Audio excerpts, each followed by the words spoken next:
살아계신 아버지 하나님, 은혜와 사랑을 감사합니다. 2월 마지막 주 우리가 예배를 드리며 하나님 앞에 우리가 나아왔나이다.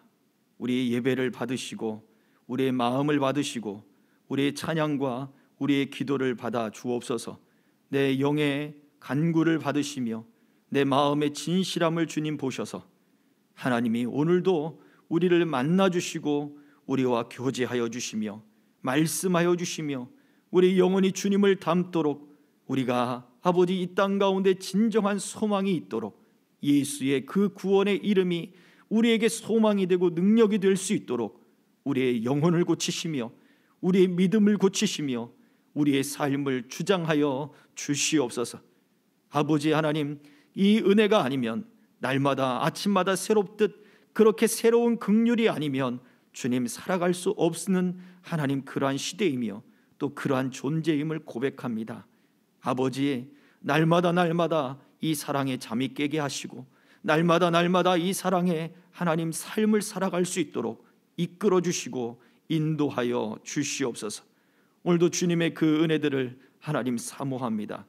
주님, 그 사모하는 영혼에게 만족함을 허락하여 주시옵소서.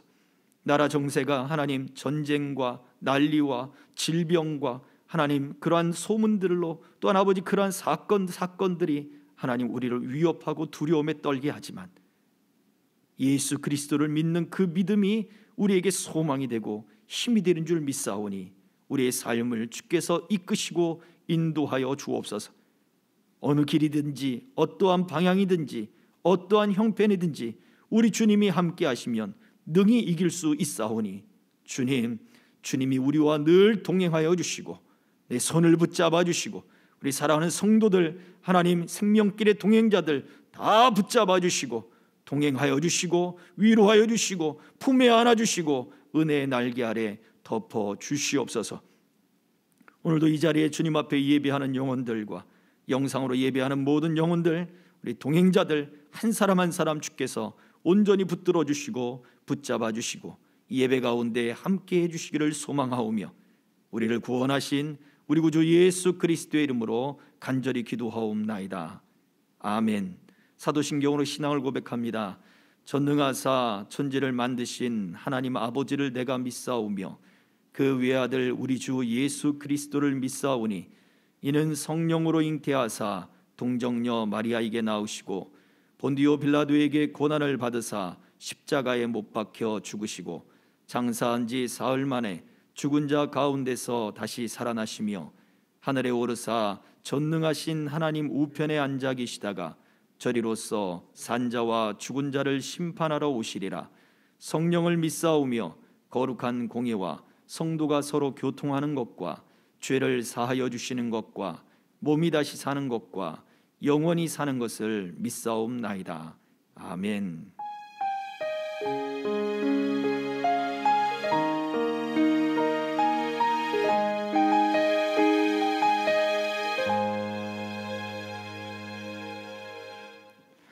오늘 주시는 하나님의 말씀 구약성경 사무엘상 16장 4절로 7절의 말씀 이제 봉독하겠습니다. 사무엘이 여호와의 말씀대로 행하여 베들레헴에 이르매 성읍 장로들이 떨며 그를 영접하여 이르되 평강을 위하여 오시나이까? 이르되 평강을 위함이니라. 내가 여호와께 제사하러 왔으니 스스로 성결하게 하고 와서 나와 함께 제사하자 하고 이새와 그의 아들들을 성결하게 하고 제사에 청하니라. 그들이 오매 사무엘이 엘리압을 보고 마음에 이르기를 여호와의 기름 부으실 자가 과연 주님 앞에 있도다 하였더니 여호와께서 사무엘에게 이르시되 그의 용모와 키를 보지 말라. 내가 이미 그를 버렸노라. 내가 보는 것은 사람과 같지 아니하니 사람은 외모를 보거니와 나는 나 여호와는 중심을 보느니라 하시더라. 아멘. 자, 우리 옆 사람 앞뒤 사람 서로 인사 나누도록 하겠습니다. 믿음을 경험하는 삶을 삽시다. 자, 고개를 돌리셔서 인사하시기 바랍니다. 예. 네, 믿음을 경험하는 삶이 2022년도에 풍성하게 나타나기를 소망합니다. 오늘 말씀의 제목은 믿음은 진실해야 합니다 라는 제목입니다. 진실한 믿음의 소유자가 되시기를 다시 한번 주의 이름으로 축복합니다. 우리가 잘 알듯 사무엘 선지자가 사울을 왕으로 세울 때의 모습이 있었습니다. 백성들이 왕을 막 구하니까 우리에게도 다른 민족들처럼, 다른 주변의 국가들처럼 왕을 주십시오. 이제는 어떤 한 도시의 왕이 아니라 한 나라의 왕, 그 왕을 세워 주십시오 라고 요청을 한단 말이에요. 그래서 어떠한 사람이 우리의 왕이 되어야 될 것인가? 하나님은 어떠한 인물을 사무엘을 통해 그에게 왕으로 주셨습니까? 이스라엘 백성들에게 사무엘상 9장 2절에서는 바로 그 사울의 모습을 이렇게 성경에 기록해 놨어요. 네, 기스에게 아들이 있으니 그의 이름은 사울이요 준수한 소년이라. 이스라엘 자손 중에 그보다 더 준수한 자가 없고 키는 모든 백성보다 얼마만큼이요? 어깨 위만큼 더 컸더라. 어깨 위만큼 더 컸다는 이야기가 뭔지 아십니까? 내가 지금 바라보는 시선이 그 남자의 어깨란 말이에요. 이러고 쳐다봐야 되는 거예요. 제 친구 중에 그런 친구가 있었습니다. 정말 저보다 어깨 위가 더 큰 친구가 있었어요. 종로를 같이 나갔는데 사람이 너무나 많았어요. 근데 키가 크니까 이렇게 보면 보이는 거예요. 찾기 쉽더라고요. 사람이 아무리 많아도 키가 크니까 이렇게 보면 저기 있구나 찾아서 금방 다시 또 만나고, 그런 친구가 있었습니다. 어깨 위가 더 하다는 이야기는 바로 그렇게, 와, 우리가 볼 때 정말로 그 키가 이야 좋다. 다윗이 사울의 갑옷을 입었을 때 그 갑옷이 어색했습니다. 왜요? 컸거든요. 그 이야기는 단순히 키만 삐쭉하게 큰 게 아니라 풍채도 좋았다는 얘기예요.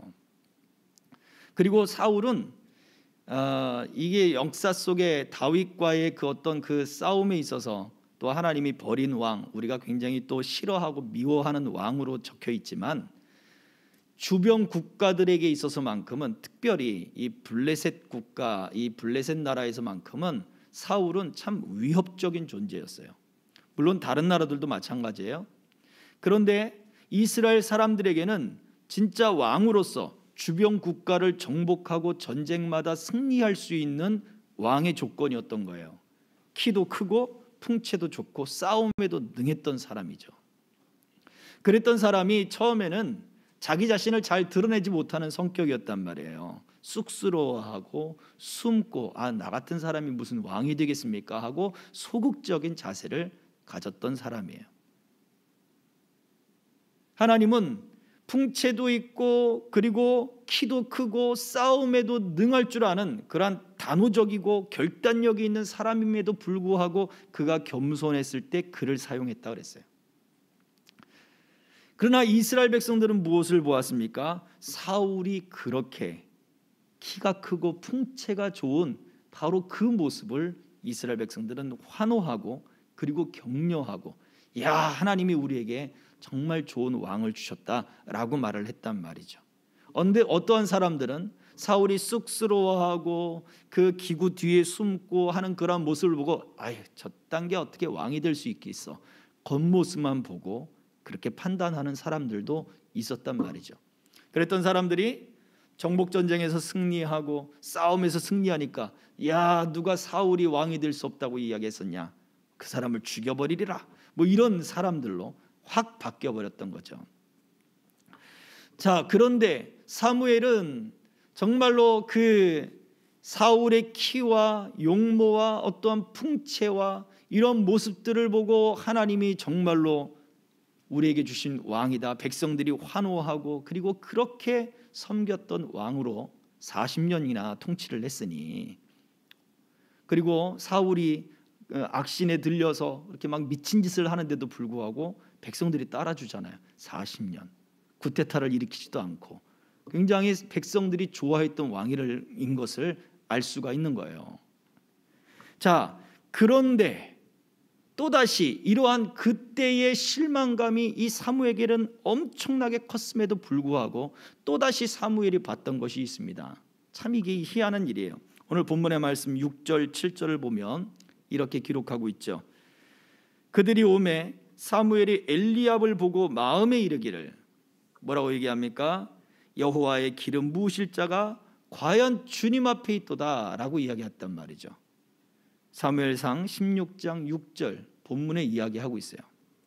뭘 보고요? 엘리압을 보고. 야, 하나님이 정말로 기름 부으실 새로운 왕이 과연 내 앞에 있도다. 그 이야기, 그 원인을 뭐라고 얘기해요? 7절에서 하나님이 얘기합니다.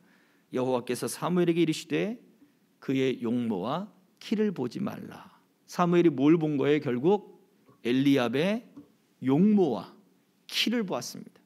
엘리압의 외모를 보았어요. 엘리압의 풍채를 보았단 말이에요. 근데 재미있는 사실은 사무엘이 사울왕 몰래 베들레헴에 가죠. 그리고서는 장로들에게도 이야기하는 것이 무엇이었습니까? 스스로 성결하게 하고 나와 함께 제사를 지내자. 나와 함께 제사를 지내고 음식을 먹자라고 장로들한테 얘기했단 말이에요. 그런데 이새와 그의 아들들은 뭐라고 얘기했냐면 사무엘이 이새와 그의 아들들을 성결하게 하고 했단 말이에요. 성경의 표현이 그래요. 장로들은 스스로 성결하게 하라고 해놓고서 왜 이새와 그의 아들들은 성결하게 해줬냐 이거죠. 만약 사무엘이 이새와 그의 아들들을 성결하게 해주었다면 왜 특별히 이새의 집안만 그렇게 사무엘이 성결하게 해주었을까요? 베들레헴에 수없는 사람들이 살았을 텐데, 장로들도 이미 몰려 들어왔고 수없는 사람들이 있는데 왜 이새와 그의 아들들만 성결하게 해줬느냐? 여기에서 어떤 학자들은 이야기하는 거예요. 일리 있는 이야기예요. 이새에게 뭐라고 얘기해? 귀띔해 주는 거죠. 사실은 내가 하나님이 새로 세울 왕을 세우러 왔어. 그 왕이 될 사람에게 기름 부으러 왔어 라고 귀띔을 했을 수도 있다는 이야기예요. 참 일리 있는 이야기예요. 성경은 그것을 밝히지는 않습니다만 일리 있는 이야기예요. 근데 이게 만약 사실이라면 엘리압이나 다윗을 뺀 나머지의 그 이새의 아들들이 어떻게 하고 오는 거예요? 외모를 꾸미고 나오는 거란 말이에요. 비록 급하게 사무엘 앞에 나온다 할지라도 자신들의 외모, 자신들의 겉모습 이것들을 막 단장을 하고 사무엘 앞에 설 수 있었다는 얘기죠. 근데 다윗은 어떻게 하고 있었습니까? 들에 나가서 양을 돌보고 있었어요. 다윗은 그냥 평범한 평상시의 모습으로 사무엘 앞에 나타난 거예요. 이것을 우리는 생각해 보아야 합니다. 그런데도 하나님은 무엇을 봤어요? 양들과 그 먼지에 그 터번을 두르고 그 흙먼지 덩이 있던 그 굴렀던 그 모습을 보는 것이 아니라 다윗의 중심을 보신 거죠. 엘리압이나 이새의 다른 아들들은 외모를 꾸미고 새 옷을 갈아입고 그리고 수염을 단장하고 그렇게 나와왔지만 하나님은 그 겉모습을 보지 않고 그들의 마음의 중심을 하나님은 보셨다라는 거예요. 참 이게 사무엘은 이 사울 왕 때에 그렇게 겪었던 외모를 통해서 왕을 선택했지만 그가 변질되고 하나님을 떠나고 하나님께 버림을 받고 그렇게 하나님께 불순종하는 모습 때문에 그렇게 가슴 아파하고 처절하게 눈물을 흘리며 기도했던 그 사무엘인데도 불구하고 그때의 경험을 잊지 못하고 또다시 외모로서 정말 하나님이 기름 부으실 존재가 내 앞에 있구나 라고 말을 한다는 것은 참 이상한 일인 거예요. 우리가 정말 싫다라고 말을 하면서도 마음이 결국 뭐 때문에 많이 끌려요? 외모에 의해서 많이 끌리게 되더라. 이것을 보여주는 거죠. 요즘 깻잎 전쟁이 한참 있었죠. 깻잎 논쟁 아시나요? 깻잎. 내가 애인하고 같이 있는데 다른 어떤 그 애인의 친구가 같이 밥을 먹게 됐어요. 밥을 먹는데 애인의 친구가 깻잎을 이렇게 떼는데 깻잎이 안 떼진단 말이야. 그때 내가 젓가락을 들어서 깻잎을 같이 떼준다, 안 떼준다. 그 깻잎을 떼주는 그 남자친구를 보고 그럴 수도 있다, 절대 안 된다, 아니면 화를 낸다, 뭐 그런 논쟁들이 있었단 말이에요. 근데 그거를 뇌과학자가 이야기를 해줘요. 뇌과학자가 설명을 해주는 게 있었더라고요. 뇌를 연구하는 과학자가, 사람이 손가락을 움직이는 것은 고도의 집중력이 필요하다는 거예요.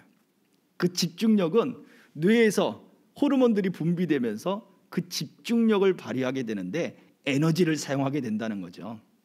그런데 그 에너지들이 사람에게 호감을 갖게 만드는 그러한 에너지들 중에 하나란 얘기예요. 호르몬들도. 그래서 그러한 호감들은 결국 사람에 대해서, 이성에 대해서 좋은 감정을 갖게 하고, 또는 사랑에 대한 감정을 갖게 하고, 결혼해야 되겠다, 내 배우자가 되어야 되겠다라고 하는 그 감정들을 일으키는 호르몬들과 비슷한 역할들, 같은 역할들을 한다는 거예요. 그래서 이 부분들을 잘 생각해야 된다라고 이야기해요. 그래서 절대 떼주면 안 된다라는 이야기를 하는 것을 글을 보았습니다. 왜 이런 이야기를 하느냐? 사람은 결국 우리의 그 마음 가운데, 우리의 그 생각 가운데, 우리의 그 에너지, 우리의 호르몬들이 어떻게 해요? 사람의 외모에 집중될 수밖에 없는 거예요. 정말 싫다 하면서도 결국 사람이 사람의 외모와 풍채와 그런 모습들로 우리는 판단하게 됩니다. 그래서 첫 번째 이 말씀을 통해 우리에게 들려주는 것, 믿음이 진실해야 된다라고 하는 이 말씀 속에서 우리에게 들려주는 첫 번째 이야기는, 사람은 눈으로 보지만 하나님은 중심을 보신다라고 하는 명제예요. 사람은 뭘로 본다고요? 눈으로 보는 거예요. 눈으로 보는 것을 통해서 우리가 그 좋은 쾌락이든지 아니면 어떤 즐거움이든지, 그리고 우리의 마음을 흡족하게 하는 일들을 쫓아서 가게 되어 있습니다. 이 굉장히 중요한 역할이에요. 우리의 생각과 의도, 이것 또한 사람은 눈으로 보고 판단해요. 실제적으로 호감도에 대한 부분들, 뭐 몇 초 만에 사람을 알 수 있겠습니까? 그런데 눈으로 딱 보고 호감형이다 그러면 사람의 마음이 실제적으로 많이 열린다는 거예요. 그리고 그 사람을 신뢰하는 신뢰도가 높아진다는 거예요. 물론 반전이 일어나죠. 왜? 그 사람의 성품을 보면 반전이 일어나죠. 그러나 어디에서부터? 사람들이 보고 판단하는 것에서부터 우리의 생각과 의도가 흘러가게 되어 있어요. 이게 사람의 모습이에요. 그러나 하나님은 사람처럼 눈으로 보고 판단하시는 것이 아니라는 거예요. 하나님은 생각과 의도, 그 사람의 마음의 중심을 하나님은 보신다는 얘기죠. 그래서 첫 번째 여기서 알 수 있는 것은 무엇이냐? 하나님이 우리의 마음을, 우리의 중심을 보신다는 것을 통해서 하나님은 우리의 마음속을 알고 계신다라는 거예요. 어떠한 의도를 가지고 있는지, 어떠한 생각을 가지고 있는지 우리 마음속을 아신다는 거예요. 사무엘은 사울 왕에게 분명히 이야기했습니다. 당신이 겸손할 때 하나님이 당신을 왕으로 세우신 것입니다 라는 거죠. 성경의 베드로전서 3장 10절부터 12절 말씀에서는 우리에게 이렇게 말씀을 하고 있습니다. 다 같이 읽어봅니다. 시작.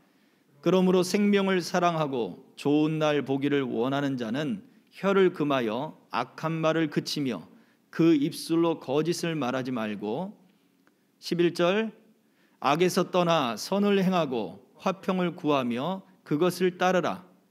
주의 눈은 의인을 향하시고 그의 귀는 의인의 간구에 기울이시되 주의 얼굴은 악행하는 자들을 대하시느니라 하였느니라. 주의 눈은 의인을 향하시고 주의 귀는 의인의 간구를 들으신다.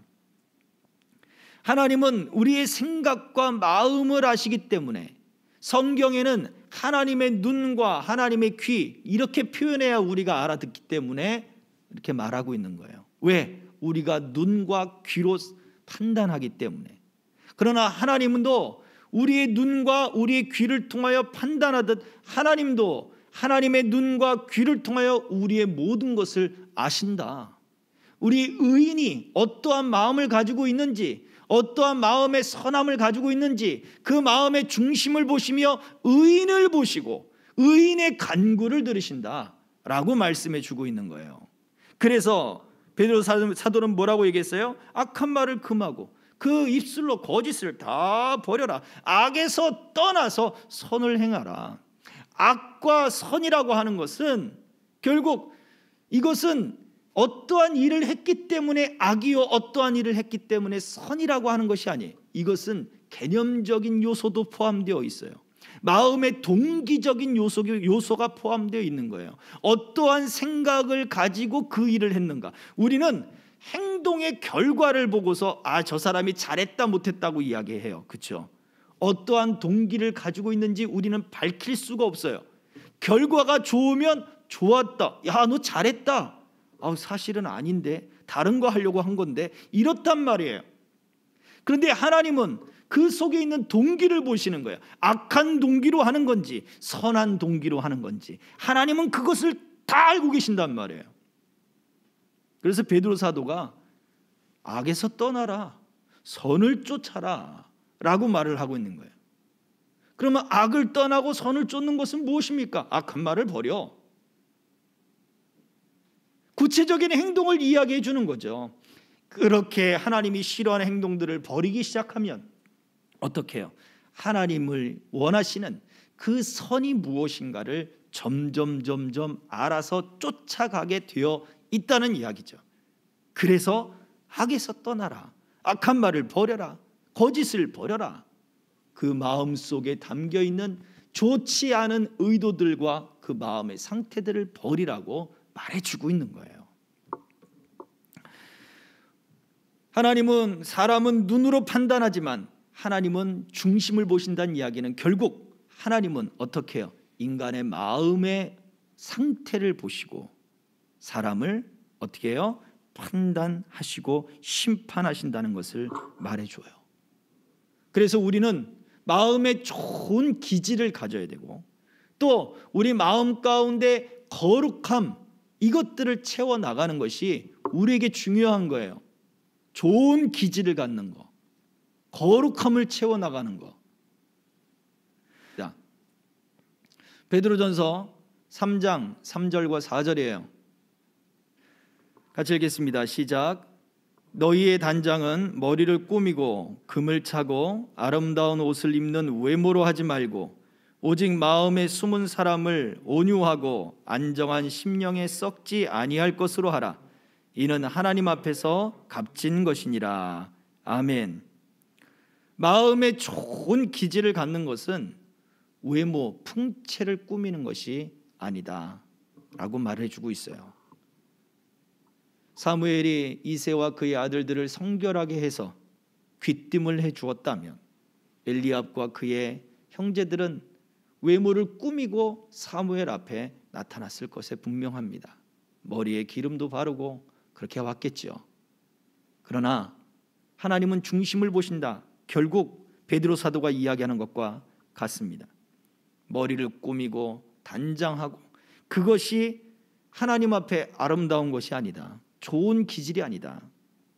마음에 숨은 사람을 하나님 앞에 값지게 해야 된다라고 말해줬어요.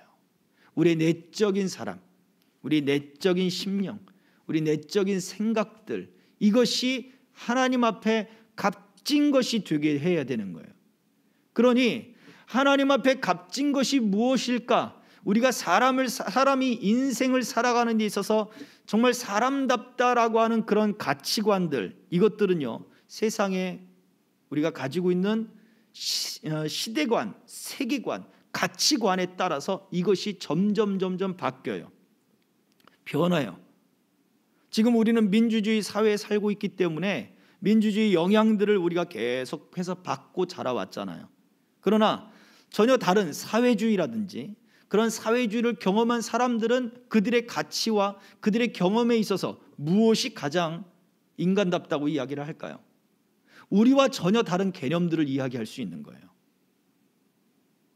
또 복지국가들, 민주주의나 사회주의의 방향이 어떻게 흘러가느냐, 최고의 정점이 무엇이냐라고 할 때 정치학 교수들은 이야기합니다. 복지국가다. 결국 그렇게 흘러갈 수밖에 없다라고 이야기들을 해요. 그렇다면 지금 복지 선진국을 이끌어가고 있는 그 사람들의 삶의 모습에서 과연 하나님 앞에 값진 모습들이 있을까? 개인의 인격을 존중하고 사회생활을 존중을 하고 하는 그런 것들 굉장히 중요하죠. 정신적인 건강, 어떤 종교적인 건강, 그 다음에 자기의 어떤 육체적인 그런 어떤 결정권들, 이것들을 굉장히 존중해 줍니다. 그러다 보니 어떤 일이 벌어져요? 성경에서 나오는 그러한 일들이 다 벌어지는 거예요. 남자가 남자와 결혼을 하고 여자가 여자와 결혼을 하고, 그러한 일들이 하나님이 원치 않는 창조 질서를 파괴하는 일들이 그러한 복지국가들 속에 많이 벌어지는 거예요. 결혼, 가정이 깨지고 결혼이란 개념 자체가 없죠. 하나님이 복 주신 결혼 안에서의 자녀를 낳고 생육하고 번성하는 개념이 없어져 버렸어요. 오늘날 우리 사회도 어떻습니까? 점점 이제 개인적인 어떤 결정권들, 개인적인 인격들을 존중해 준다라고 하는 그러한 것들이 점점 높아질수록 하나님이 추구하는, 성경에 추구하는 하나님이 값지다고 이야기하는 것들과는 점점 거리가 멀어질 가능성이 농후합니다. 지금도 그러니까요. 생각해 보세요. 정말로 하나님 앞에 값진 것이 무엇인가라고 하는 그 기준은 말씀을 통해서만 우리가 그 기준을 잡을 수가 있는 거예요. 그래서 기독교가 욕을 먹는 거예요. 물론 어떠한 고질적인 질병들과 그 다음에 어떠한 그 말도 되지 않는 그러한 주장들을 펼치는 것들은 당연히 욕을 먹어야 돼요. 그러나 성경의 진리에서만큼은 우리가 욕을 먹어도 이건 어쩔 수가 없는 거예요. 하나님 앞에 값진 것을 우리가 찾아야 되는 것이 그게 진짜 인간의 모습이기 때문에 그렇습니다. 과연 우리는 마음에 숨은 사람, 내 내적인 사람이 하나님 앞에 값진 그런 마음의 동기들과 생각들과 의도들을 내가 정말로 이것들을 쌓고 있는가를 우리는 생각해 봐야 돼요. 이게 어디에서 쌓아집니까? 말씀에서 쌓아지는 거예요. 하나님의 그 말씀의 본연의 뜻들을 알아가며 깊은 은혜들을 받으며 쌓아지는 거예요. 이것을 쌓는 것이 바로 우리들의 모습이란 말이에요. 베드로 사도는 그래서 이후 5절부터 계속해서 이어지는 말씀 속에서 이런 이야기들을 해요. 부녀들은 남편에게 순종해라 라고 이야기해요. 그리고 남편들은 한 아내와 동거해라. 무슨 얘기입니까? 한 아내하고만 살아라 이 얘기예요. 가정을 깨뜨리지 말아라.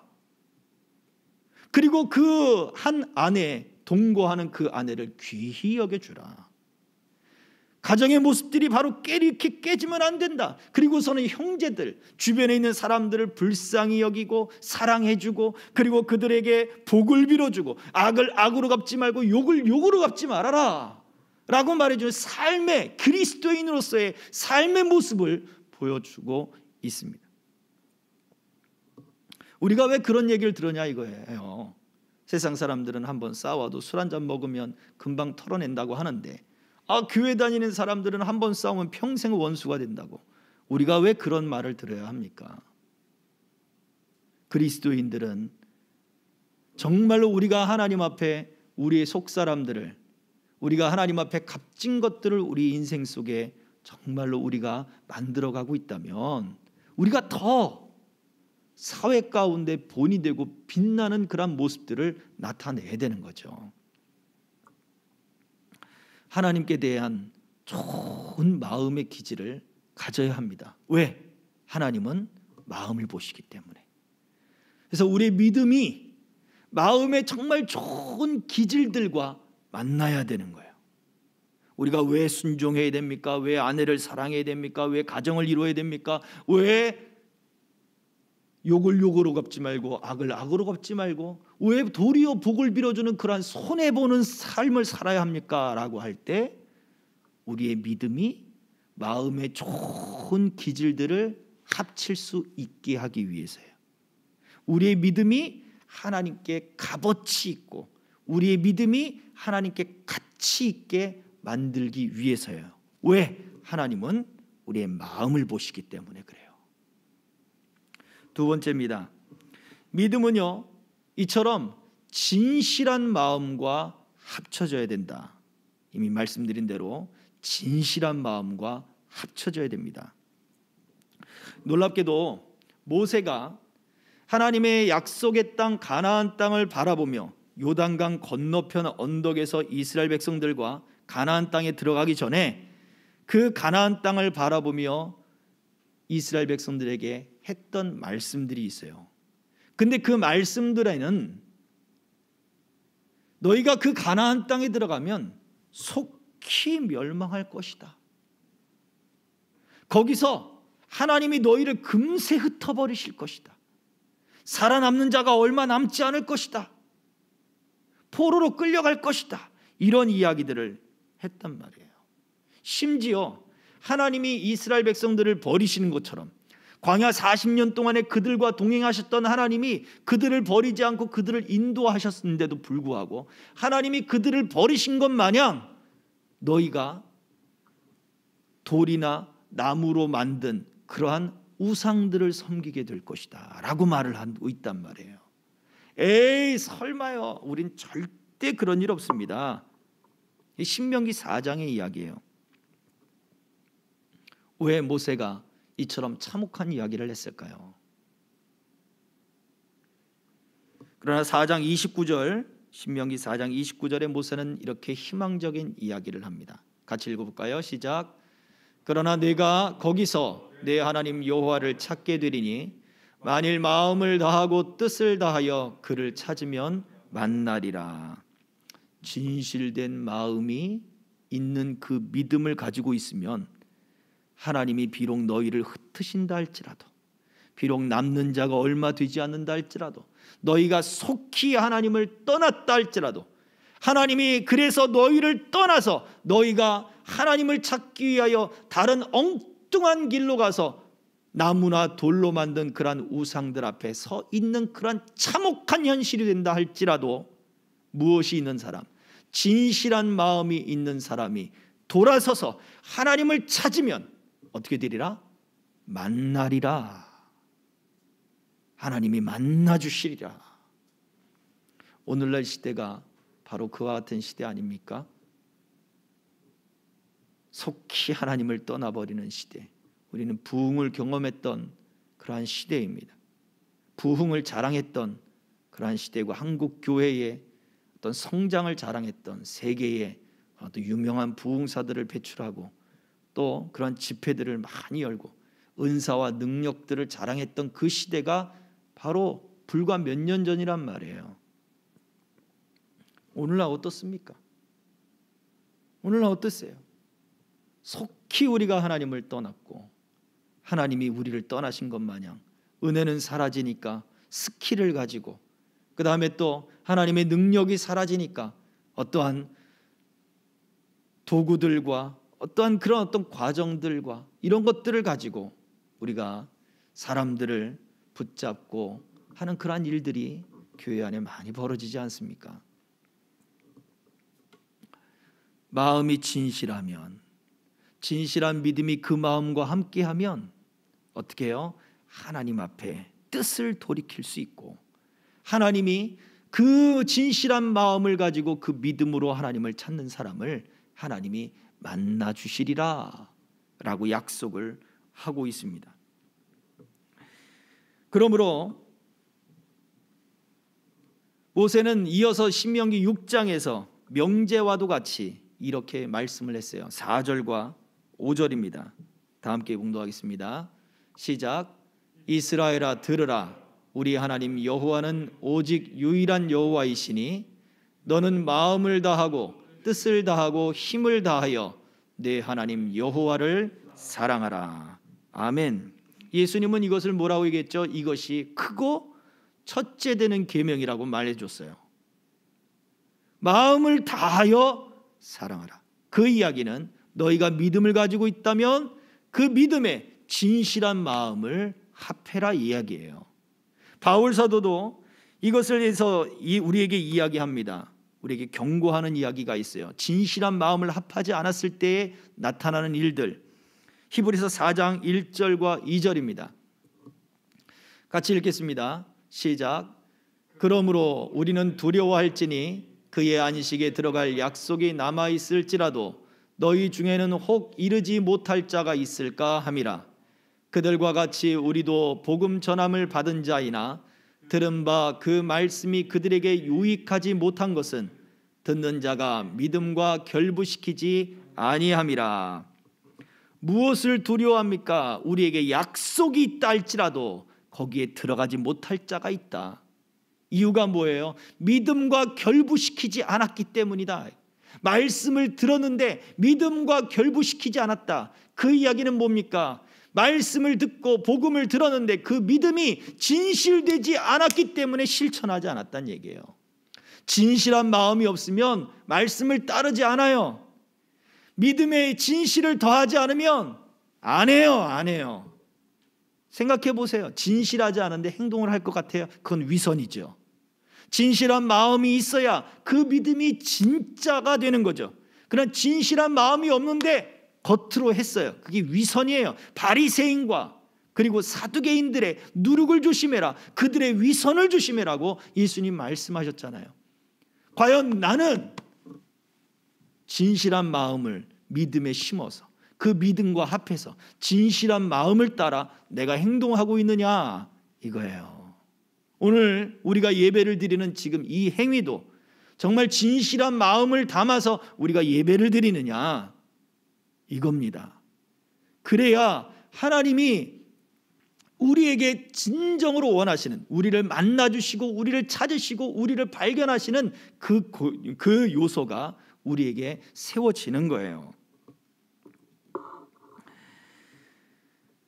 데살로니가 교회에서는 우리에게 이렇게 본을 보여주었습니다. 데살로니가전서 2장 13절입니다.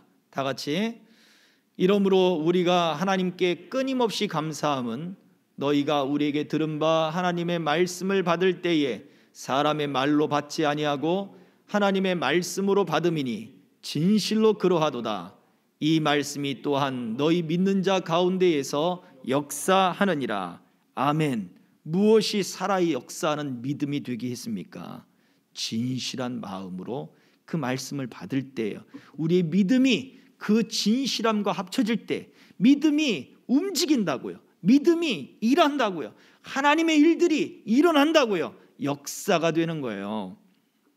살아 움직이는 것이 됩니다. 그래서 야고보서 1장 22절 야고보 사도는 우리에게 이렇게 말씀을 정리해서 얘기해 주죠. 이 말씀을 같이 함께 읽겠습니다. 1장 22절이에요.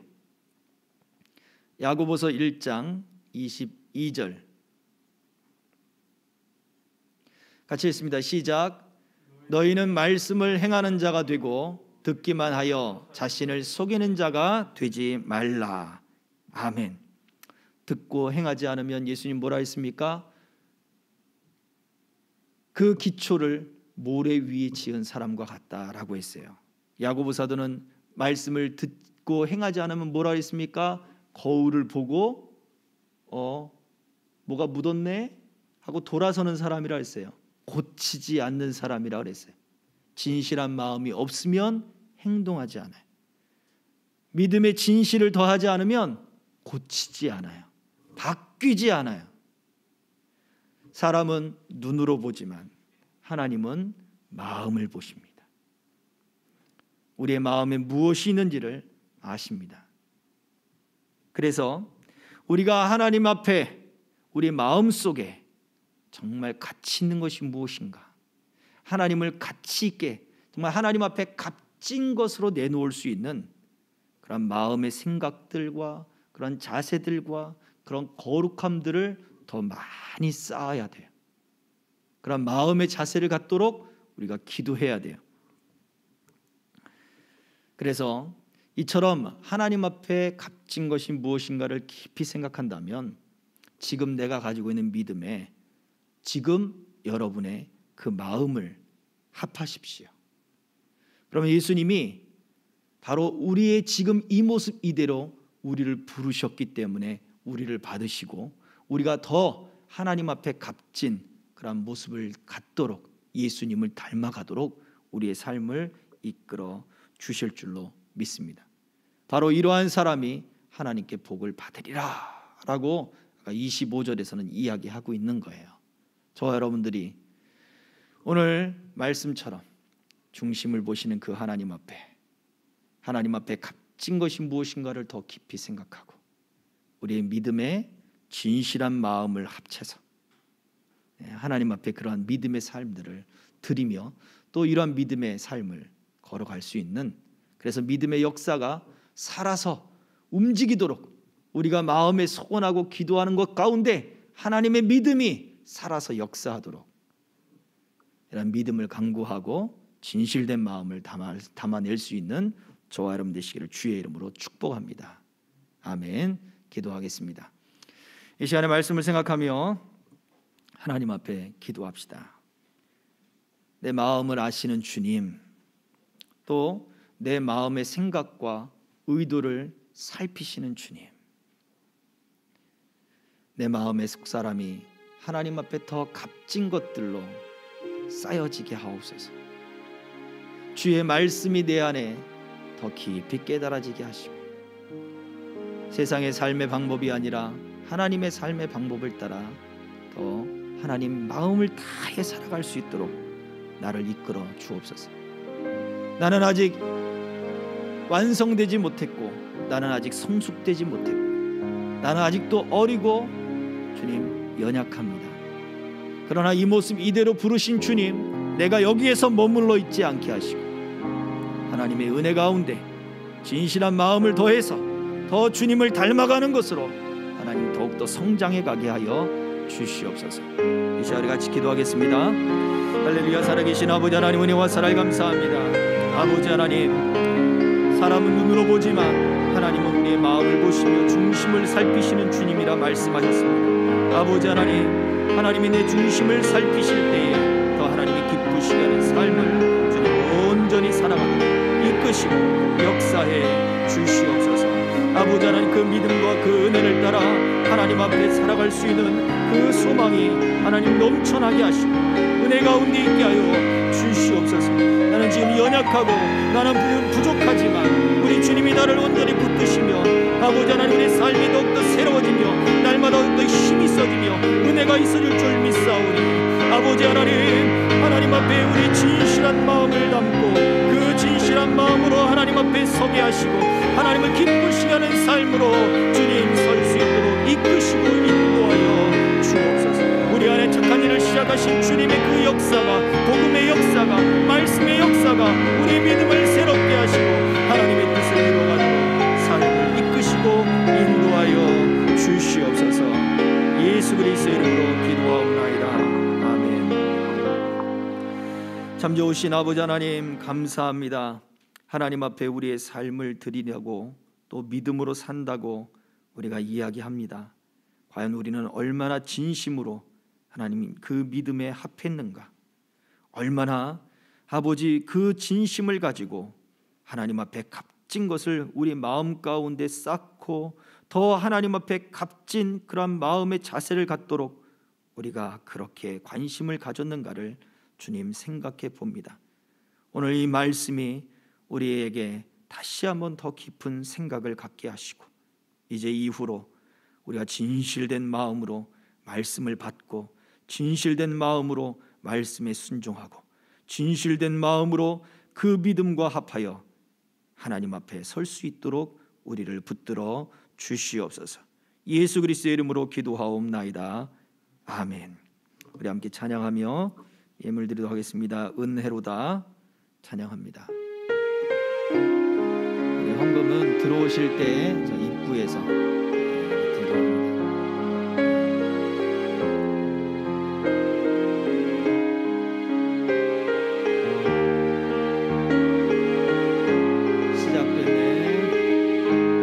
시작됐네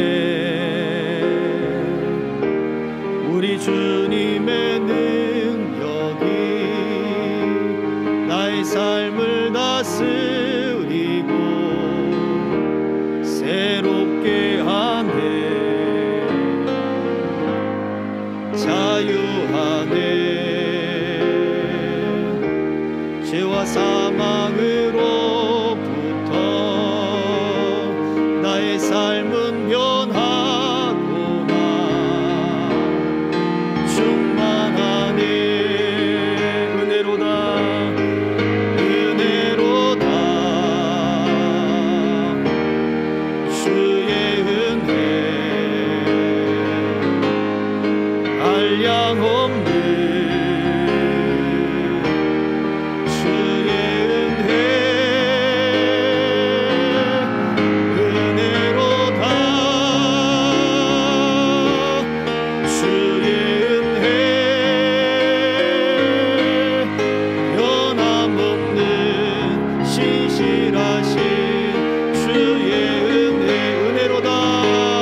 한량없는 주의 은혜로다 은혜로다 주의 은혜 변함없는 신실하신 주의 은혜 변함없는 신실하신 주의 은혜. 기도합시다. 우리의 삶을 주관하시며 우리에게 말씀을 주셔서 우리 안에 하나님의 선한 일들을 또 하나님이 기뻐하시는 또 하나님 앞에 값진 인생을 살도록 우리를 준비시키는 하나님의 그 역사를 하나님 오늘도 소망합니다. 또 하나님의 그 역사를 통해 날마다 우리를 새롭게 하실 것을 믿고 감사를 드립니다. 하나님 앞에 이 감사한 마음을 주님 드립니다. 받으시고 연락하여 주시옵소서.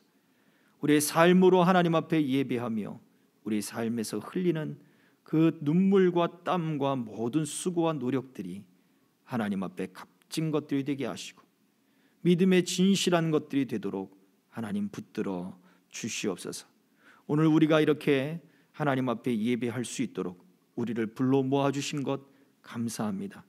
이 자리에 있는 우리 모든 예배자들 하나님 앞에 값진 인생이요 또 하나님 앞에 또 우리 인생을 빛나게 할 수 있는 하나님의 영광, 하나님의 명성을 드높일 수 있는 하나님의 복된 우리 자녀들 다 되도록 하나님이 붙들어 주시옵소서. 이 땅에 주님이 필요합니다. 난리와 난리의 소문들과 사건과 사건들이 있지만 오직 주님의 그 역사가 우리 예수 그리스도의 그 이름이 그 구원이 우리에게 참 소망이 된 줄 믿사오니 하나님이여 진실한 마음을 갖는 자, 진실한 예배자 하나님 앞에 그 마음과 그 믿음에 있어서 참으로 진실한 자를 찾으시는 줄은 믿사오니 주님 우리가 그런 사람이 되게 하시고 그렇게 세상의 빛과 소금이 되도록 붙들어 주옵소서. 삶의 열매를 드려 싸우니 우리 삶을 주관하셔서 하나님의 영광이 되도록 이끌어 주옵시고 우리의 삶을 통하여 하나님 더욱더 형통하며 또 학업과 직업과 생업과 하는 그 모든 일에 우리 하나님이 찬송을 받아 주시옵소서. 생명길의 모든 동행자들 질병을 고치시고 그 영혼을 고치시고 삶을 주관하시고 하나님의 뜻을 이루어 주시옵소서. 우리를 구원하시며 우리 복의 주관자 되시는 예수 그리스도의 이름으로 축복하며 기도하옵나이다. 아멘. 지금은 우리의 생명 되시며 우리 주님 되신 우리 주 예수 그리스도의 은혜와 아버지 하나님의 크신 사랑과 성령님의 감동, 감화, 교통, 역사하심이 하나님 앞에 그 마음의 값진 마음의 자세들과 또 거룩함을 그렇게 인생 가운데 쌓아나가며 진실된 믿음, 진실된 마음과 함께하는 믿음으로 살아가기를 소망하는 남녀종들 머리 위에 저들의 학업과 직업과 인생과 자녀와 모든 삶의 그 길 위에 또 우리 생명길 교회와 생명길의 모든 동행자들과 선교사님들과 이 나라 이민족 위에 이제로부터 영원토록 항상 함께 있을지어다. 아멘.